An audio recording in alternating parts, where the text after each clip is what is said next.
Hello student, Kalam GS academy में आपका स्वागत है।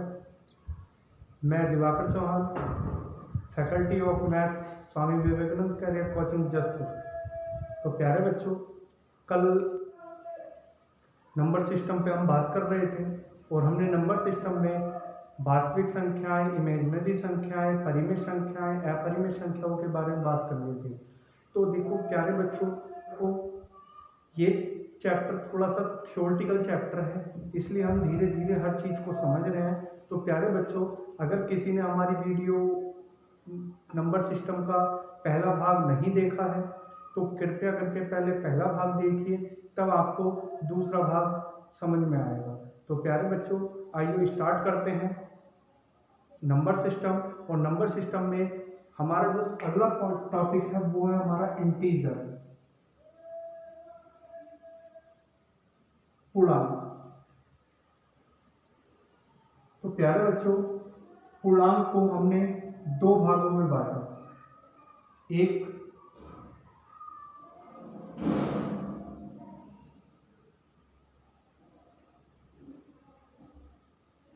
ऋणात्मक पूर्णांक और दूसरा है हमारा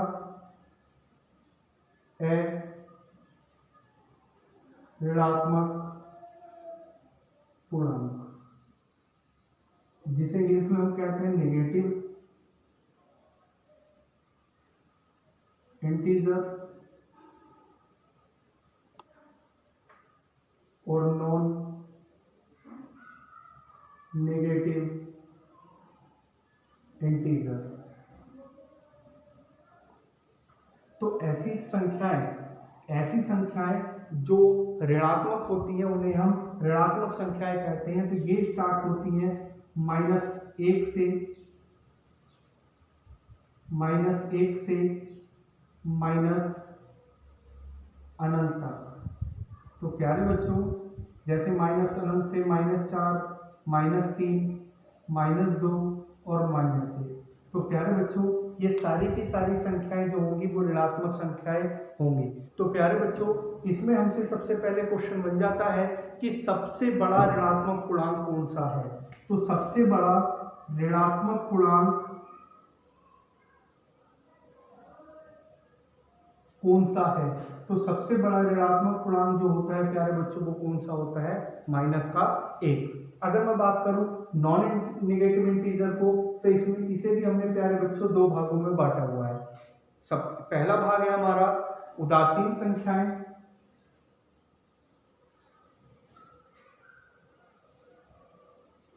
और दूसरा होता है प्यारे बच्चों धनात्मक संख्याएं।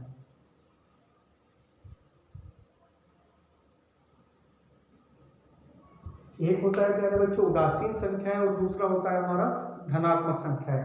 तो उदासीन संख्याएं जो होती हैं प्यारे बच्चों वो केवल एक होती है और वो क्या होती है? 0। तो 0 ना तो ऋणात्मक की श्रेणी में आता है और ना ही धनात्मक की श्रेणी में आता है। तो प्यारे बच्चों, धनात्मक संख्याएं कौन कौन सी होती हैं? तो धनात्मक सारी प्राकृतिक संख्याएं कैसी संख्याएं होंगी? धनात्मक संख्याएं होंगी। तो धनात्मक संख्याएं जो होंगी वो 1 से स्टार्ट हो जाएंगी और कहां तक जाएंगे प्यारे बच्चों? अनंत तक। और इन्हें ही हम नेचुरल नंबर कहते हैं।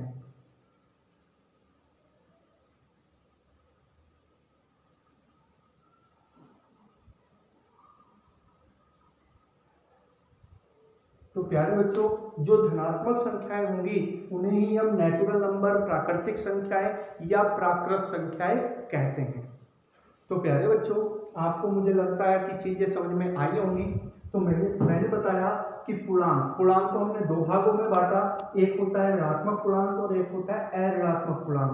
अब ऋणात्मक पूर्णांक कौन कौन सी संख्याएं होती है? अनंत से -1 तक। और सबसे बड़ा जो ऋणात्मक पूर्णांक होता है प्यारे बच्चों वो कौन सा होता है? -1। अगर मैं बात करूं अऋणात्मक पूर्णांक, तो अऋणात्मक पूर्णांक को फिर से हमने दो भागों में बांटा। एक होती है उदासीन संख्याएं, इसमें केवल जो मान होता है वो कौन सा होता है प्यारे बच्चों? 0। जबकि अगर मैं धनात्मक संख्याओं की बात करूं तो धनात्मक संख्याएं हमारी 1 से स्टार्ट होकर कहां तक जाती हैं? अनंत तक। तो सभी धनात्मक संख्याओं को हम कहते हैं नेचुरल संख्याएं, प्राकृतिक संख्याएं या प्राकृत संख्याएं। तो प्यारे बच्चों, इंटीजर को, पूर्णांक को हमने फिर से दो भागों में बांटा। एक होती है हमारी सम संख्याएं एक होती है हमारी विषम संख्याएं। सम संख्याओं को इंग्लिश में कहते हैं इवन नंबर, और इन्हें कहते हैं प्यारे बच्चों ऑड नंबर। तो प्यारे बच्चों सम संख्याएं कौन सी संख्याएं होती हैं? तो प्यारे बच्चों वह प्रत्येक संख्या जो 2 से विभाजित होगी हम उसे सम संख्या कहेंगे। अगर एग्जाम्पल की बात करूं तो प्यारे बच्चों यहाँ सब 0, 2, 4, 6, 8 और अनंत तक। तो प्यारे बच्चों सबसे छोटी सम संख्या जो होती है वो प्रत्येक किताब में हमारी 2 दी हुई है, लेकिन प्रीवियस एग्जाम में जो हमारी सबसे छोटी सम संख्या मानी गई है वो क्या मानी गई है? 0। तो 0 एक सम संख्या होती है। इस बात को प्रूव करने के लिए हम आगे बात करेंगे। अगर मैं विषम संख्याओं की बात करूं तो विषम संख्याएं क्या होती हैं? तो ऐसी संख्याएं जो 2 से विभाजित नहीं होती, ऐसी संख्याएं जो 2 से विभाजित नहीं होती उन्हें हम विषम संख्याएं कहते हैं। एग्जाम्पल के तौर पे 1, 3, 5, 7 डॉट डॉट प्यारे बच्चों कहां तक? अनंत तक। सबसे छोटी जो विषम संख्या मानी गई है वो क्या मानी गई है? 1 मानी गई है। तो प्यारे बच्चों एक बात ध्यान रखना, यहां से हमारा अगर क्वेश्चन बन जाता है कि सबसे छोटी विषम संख्या कौन सी है तो वो कौन सी है? 1 है। अगर हमसे कहा जाए कि सबसे छोटी सम संख्या कौन सी है, तो अगर ऑप्शन में 0 नहीं होगा तो हम वरीयता देंगे 2 को। अगर ऑप्शन में 0 होगा तो हम वरीयता 0 को देंगे। प्यारे बच्चों अगर ऑप्शन में 0 है तो सबसे छोटी सम संख्या हम कौन सी लगाएंगे? 0 को लगाएंगे। तो प्यारे बच्चों हम कुछ सम और विषम संख्याओं के बीच में संबंध पढ़ लेते हैं। जैसे यदि मैं 2 विषम संख्याओं को जोड़ता हूं या घटाता हूं तो मुझे हमेशा एक सम संख्या प्राप्त होती है। यदि प्यारे बच्चों अगर मैं 2 विषम संख्याओं को जोड़ता या घटाता हूं तो मुझे सम संख्या प्राप्त होती है। यदि मैं 2 सम संख्याओं को जोड़ता या घटाता हूं तो प्यारे बच्चों मुझे कैसी संख्या प्राप्त होगी? तब भी मुझे सम संख्या ही प्राप्त होगी। यदि मैं एक सम संख्या और एक विषम संख्या को जोड़ते या घटाते हैं तो मुझे जो प्राप्त होती है कैसी संख्या प्राप्त होती है प्यारे बच्चों? विषम संख्या प्राप्त होती है। यदि 2 विषम संख्याओं का गुणनफल अगर हम करते हैं तो मुझे हमेशा विषम संख्या ही प्राप्त होती है। यदि मैं एक सम संख्या और एक विषम संख्या का गुणनफल करता हूं प्यारे बच्चों तो मुझे कैसी संख्या प्राप्त होगी? हमेशा सम संख्या प्राप्त होती है। यदि मैं एक सम संख्या और दूसरी सम संख्या का गुणनफल करता हूं तो मुझे कैसी संख्या प्राप्त होती है प्यारे बच्चों? हमेशा सम संख्या प्राप्त होती है। तो हम जानते हैं कि आखिर 0 एक सम संख्या क्यों है। तो प्यारे बच्चों अगर मैं नंबर लाइन की बात करूं तो प्रत्येक सम संख्या जो आती है वो 2 संख्या छोड़कर आती है। जैसे कि -4, -2, 2, 4, 6 और 8। तो प्यारे बच्चों अगर मैं यहाँ देखूं तो यहाँ प्रत्येक सम संख्या में 2-2 का अंतर है। यहाँ प्रत्येक सम संख्या में जो अंतर है प्यारे बच्चों वो कितने का अंतर है? 2 का अंतर है। तो प्यारे बच्चों अगर मैं यहाँ देखूं तो यहाँ अंतर 4 का हो जाता है, लेकिन अगर मैं यहाँ बीच में 0 रख देता हूं तो यहाँ भी अंतर कितने का हो जाता है? 2-2 का अंतर हो जाता है। जिसकी वजह से मैं ये कह सकता हूं कि 0 एक कैसी संख्या होगी? सम संख्या होगी। या प्यारे बच्चों मैं एक बात से और प्रूव कर सकते हैं कि जो 0 होगा वो कैसी संख्या होगी? सम। जैसे अगर मैं 0 को विषम संख्या मान के चलता हूं तो मैंने 0 एक विषम संख्या मानी और दूसरी विषम संख्या मानी मैंने 3, तो मैंने इन दोनों को जोड़ा तो मुझे मिलना चाहिए था सम संख्या, लेकिन मुझे कैसा मिला है? विषम। जबकि मैंने 0 को क्या मान रखा है प्यारे बच्चों? विषम मान रखा है। इसलिए पहली कंडीशन हमारी यहाँ के क्या हो जाती है? गलत हो जाती है। यदि मैं यहां विषम संख्या 0 मानूं और सम संख्या मैं मानूं 2, तो मुझे यहाँ 2 प्राप्त होता है। जबकि प्यारे बच्चों एक विषम और एक सम संख्या को जोड़ने पर मुझे क्या प्राप्त होना चाहिए था, विषम प्राप्त होना चाहिए था। इसलिए प्यारे बच्चों इस बात से भी हम प्रूव कर सकते हैं कि 0 एक कैसी संख्या है, सम संख्या है। तो प्यारे बच्चों हम आने वाला कोई भी एग्जाम में अगर हमसे पूछता है कि सबसे छोटी सम संख्या कौन सी है, तो अगर ऑप्शन में हमारा 0 दिया है तो हम वरीयता 0 को देंगे, अन्यथा 2 लगाएंगे। तो प्यारे बच्चों चीजें आपको धीरे धीरे समझ में आ रही होंगी। अगर कोई चीज नहीं समझ में आती तो हमारी वीडियो को दोबारा रिवाइज करके आप देखिए, चीजें समझ में आने लगेंगी। अगर कोई माइंड में आपके कंफ्यूजन बनता है तो मुझे कमेंट करके भेज सकते हैं। तो प्यारे बच्चों आगे चलते हैं प्राकृतिक संख्याएं। तो प्राकृतिक संख्याओं को भी हमने फिर से 2 भागों में बांटा। सबसे पहले बांटा हमने अभाज्य और भाज्य। तो प्राकृतिक संख्याओं को भी हमने 2 भागों में बांटा कि अभाज्य संख्याएं और भाज्य संख्याएं। तो अभाज्य संख्याएं क्या होती हैं, ऐसी संख्याएं जिसके केवल 2 गुणनखंड होते हैं। तो ऐसी संख्याएं जिसके केवल 2 गुणनखंड होते हैं उन्हें अभाज्य संख्याएं कहते हैं। जैसे 2, 3, 5, 7, 9, प्यारे बच्चों 9 इसमें नहीं आएगा, 11, 13, 17 डॉट। मतलब प्यारे बच्चों ऐसी संख्याएं जिसके केवल 2 गुणनखंड होते हैं, जो एक और स्वयं। तो प्यारे बच्चों अगर मैं बात करूं 2 की, तो 2 यहां एक सम अभाज्य संख्या होता है। तो ये क्वेश्चन काफी बार हमसे पूछा गया है। हमसे यहाँ प्यारे बच्चों ये क्वेश्चन हमसे बार बार पूछा जाने वाला क्वेश्चन है कि सबसे छोटी सम अभाज्य संख्या कौन सी है। तो सबसे छोटी सम अभाज्य संख्या कौन सी होगी, 2 ही होगी। तो प्यारे बच्चों अगर मैं भाज्य संख्याओं की बात करूं तो भाज्य संख्याएं क्या होती हैं, तो ऐसी संख्या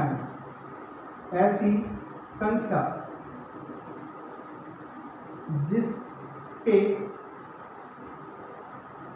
2 से अधिक गुणनखंड हो। तो प्यारे बच्चों भाज्य संख्याएं क्या होंगी, तो ऐसी संख्याएं जिसके 2 से अधिक गुणनखंड हो उन्हें हम भाज्य संख्याएं कहते हैं। जैसे 4, 6, 8, 9, 12, 15 डॉट। तो प्यारे बच्चों सबसे छोटी भाज्य संख्या जो होगी वो हमारी क्या होगी, 4 होगी। हमारे एग्जाम में यही क्वेश्चन पूछा जाता है कि सबसे छोटी सम भाज्य संख्या कौन सी है, तो प्यारे बच्चों क्या होगी, 4 होगी।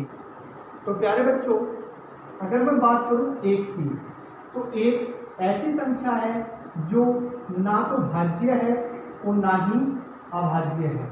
तो प्यारे बच्चों 1 ना तो भाज्य संख्या होती है ना ही अभाज्य संख्या होती है। तो सबसे छोटी अभाज्य संख्या प्यारे बच्चों कौन सी है, तो सबसे छोटी अभाज्य संख्या 2 है। और सबसे बड़ी भाज्य संख्या कौन सी होती है, तो सबसे छोटी भाज्य संख्या हमारी 4 होगी। अगर हम आगे बात करें तो 1 से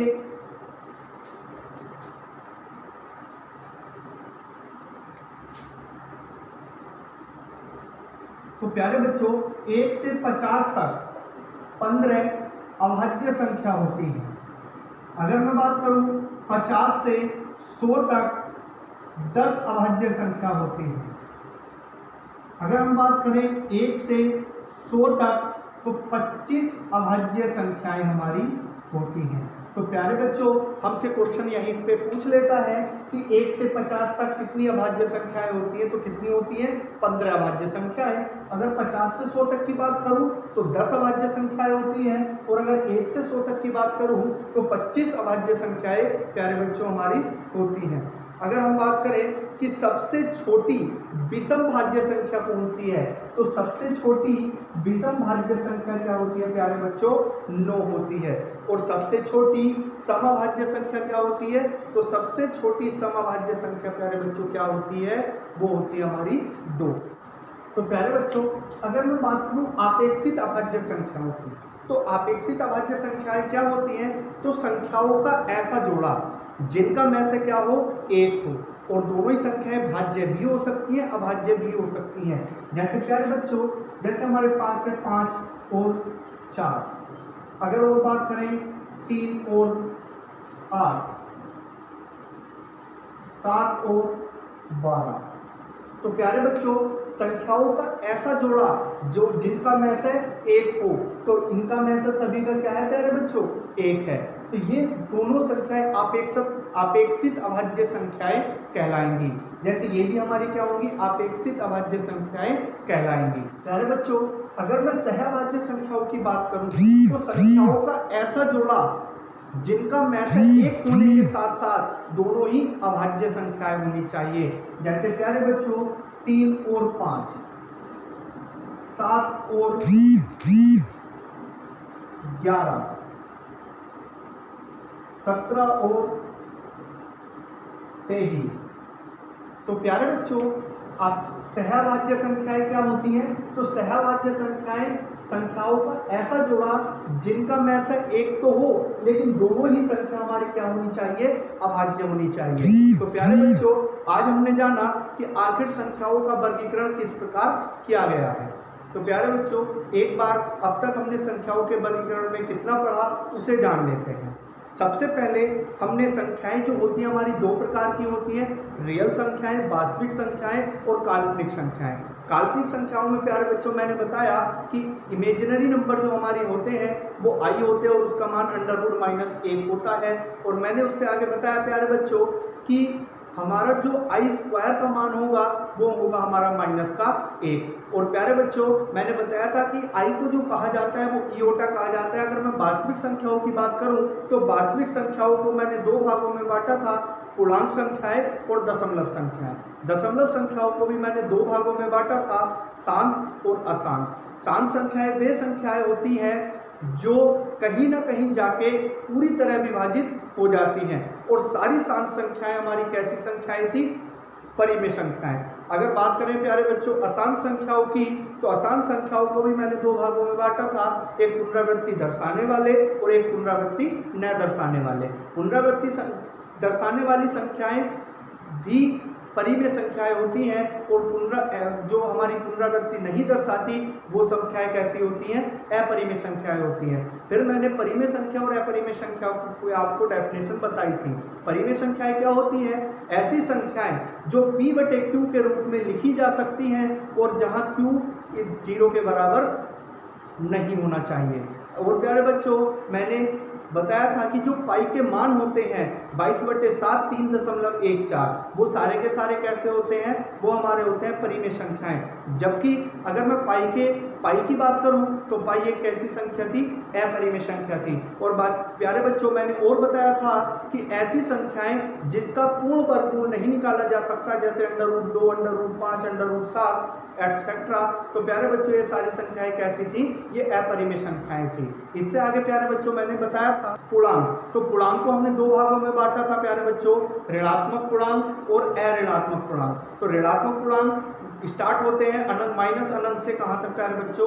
-1 तक। और सबसे बड़ा ऋणात्मक पूर्णांक कौन सा होता है? -1। उसके बाद मैंने जो डिस्कस किया था वो बताया था कि ऋणात्मक पूर्णांकों को भी हमने अऋणात्मक पूर्णांकों को भी हमने 2 भागों में बांटा था। एक बांटा था हमने प्यारे बच्चों उदासीन संख्याओं में, और एक बांटा था धनात्मक संख्याओं में। उदासीन संख्याओं में प्यारे बच्चों क्या होता है? 0 होता है, जबकि जो धनात्मक पूर्णांक थे वो 1 से स्टार्ट होता है और कहाँ तक गए थे? हमारे अनंत तक। और मैंने बताया था कि सभी धनात्मक पूर्णांकों को हम क्या कहते थे? प्राकृतिक संख्याएं या प्राकृत संख्याएं कहते थे। इससे आगे बच्चों मैंने पूर्णांकों को फिर से 2 भागों में बांटा था, सम संख्याएं और विषम संख्याओं में। सम संख्याएं क्या होती थी? तो ऐसी संख्याएं जो 2 से विभाजित हो जाती हैं उन्हें सम संख्याएं, और ऐसी संख्याएं जो 2 से विभाजित नहीं होती उन्हें हम विषम संख्याएं कहते हैं। उसके बाद मैंने बताया था प्यारे बच्चों कि 0 एक सम संख्या होती है। अगर हमसे क्वेश्चन में पूछता है कि 0 एक कैसी संख्या है, तो कैसी संख्या होगी? सम संख्या होगी। और प्यारे बच्चों हमसे क्वेश्चन पूछता है कि सबसे छोटी सम संख्या कौन सी है, तो अगर ऑप्शन में 0 नहीं होगा तो हम आंसर लगाएंगे 2, अगर ऑप्शन में 2 के साथ 0 भी है तो हम आंसर 0 लगाएंगे। उसके आगे प्यारे बच्चों मैंने भाज्य और अभाज्य में पूर्णांकों को फिर से बांटा था। तो अभाज्य संख्याएं क्या होती हैं? तो अभाज्य संख्याएं वे संख्याएं होती हैं जो जिसके केवल 2 गुणनखंड होते हैं वो अभाज्य संख्याएं कहलाती हैं। जिसके 2 गुणनखंड होते हैं प्यारे बच्चों तो वो भाज्य संख्याएं कहलाती हैं। मैंने बताया था कि सबसे छोटी सम अभाज्य संख्या कौन सी है प्यारे बच्चों? 2 है। और अगर सबसे छोटी विषम अभाज्य संख्या की बात करूं तो वो कौन सी थी प्यारे बच्चों? 3। अगर सबसे छोटी अगर हम अभाज्य संख्या की बात करें तो वो कौन सी होगी प्यारे बच्चों? अगर सबसे छोटी भाज्य संख्या की बात करें तो प्यारे बच्चों वो कौन सी होगी? 4। अगर मैं सबसे बड़ी विषम भाज्य संख्या की बात करूं तो वो प्यारे बच्चों कौन सी होगी? वो होगी हमारी 9। उसके बाद मैंने चीजों को बांटा था अपेक्षित अभाज्य संख्या और असहभाज्य संख्या में। प्यारे बच्चों अपेक्षित अभाज्य संख्या क्या होती है कि ऐसी संख्याओं का ऐसा जोड़ा जिनका में से 1 होता है उन्हें हम क्या कहते हैं? अपेक्षित अभाज्य संख्या। और प्यारे बच्चों ध्यान रखना है कि अपेक्षित अभाज्य संख्याओं में जो दोनों संख्या सम भी हो सकती हैं और विषम भी हो सकती हैं, या भाज्य भी हो सकती हैं, अभाज्य भी हो सकती हैं। जबकि असहभाज्य संख्याओं में मैंने बताया कि में से तो 1 होना चाहिए, लेकिन उसके अलावा भी प्यारे बच्चों क्या होना चाहिए कि दोनों ही संख्या अभाज्य संख्या होनी चाहिए। तो प्यारे बच्चों जो आज हमारा चल रहा था संख्याओं का वर्गीकरण वो आज समाप्त हुआ। आशा करता हूँ कि चीज़ें आपको समझ में आई होंगी। अगर किसी चीज़ में कोई कंफ्यूजन बन रहा है तो कृपया मुझे कमेंट बॉक्स में आके कमेंट करके अपनी परेशानी पूछ सकते हैं। और प्यारे बच्चों मैं आपसे एक बात और कहना चाहता हूँ कि अगर आपको किस चीज़ें समझ में आ रही हैं तो कृपया करके हमारी वीडियो को लाइक शेयर जरूर करें और कमेंट करके बता दीजिए कि आपको वीडियो हमारी कैसी लग रही है। साथ में प्यारे बच्चों पढ़ते रहिए। और आज के लिए इतना ही। कल हम पढ़ेंगे डिविजिबिलिटी रूल, विभाज्यता के नियम, और उस पर जानेंगे कि आखिर हमारे एग्जाम में किस तरह के क्वेश्चन आते हैं। मैं आज के लिए इतना ही प्यारे बच्चों, बाकी पढ़ेंगे हम कल।